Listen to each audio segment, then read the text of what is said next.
A few months ago, the Sunni Defense released academic video responses to Imam Tawhidi, calling him out on various things, including his false claims about Abu Bakr, Aisha, Bukhari, Sheikh Uthaimeen, and even about his dishonesty when speaking to a Western audience. Does not want any form of Islamic government.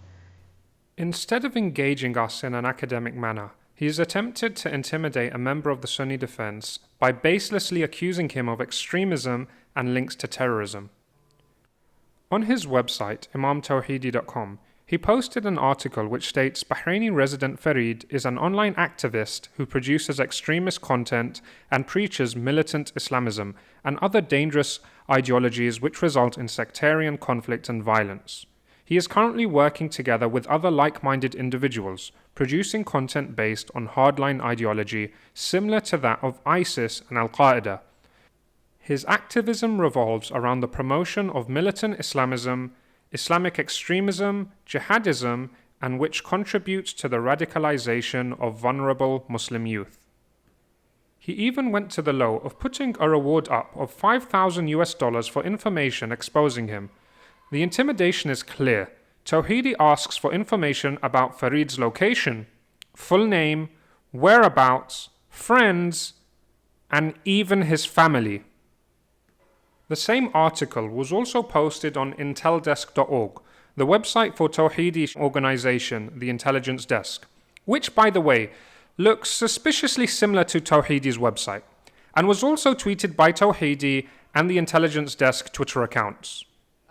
Anyone who knows Farid, has followed his Twitter account or watched his content knows that these allegations are far from the truth.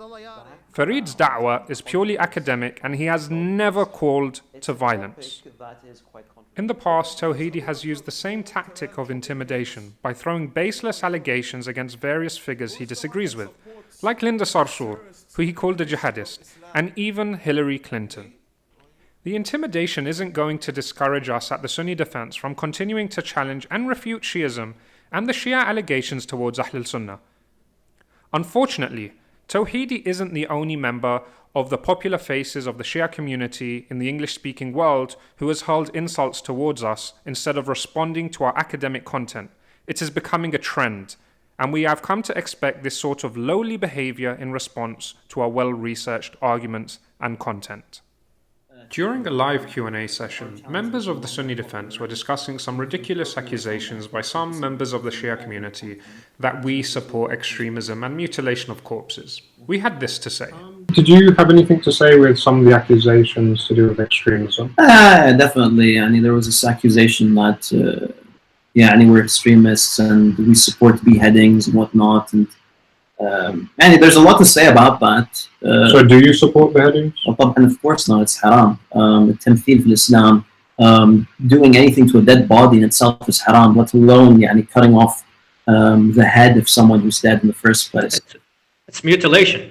Mutilation is forbidden in Islam. So that's one thing. And I remember the hadith from Abu Bakr as-Siddiq as well, which in some of the early conquests, I think somebody brought Abu Bakr as-Siddiq the head of an enemy soldier, I think that. And Abu Bakr as-Siddiq was very upset, and he told him it would be sufficient if you just wrote me a letter saying that this person, has been defeated. You do not have to act like the people of ignorance. You do not have to act like the Persians and the Byzantines who he described it as a Persian and Byzantine practice. This is what Abu Bakr said. Anyhow, if you haven't already subscribed to the Sunni Defense, please do, and expect some more great content coming your way very, very soon.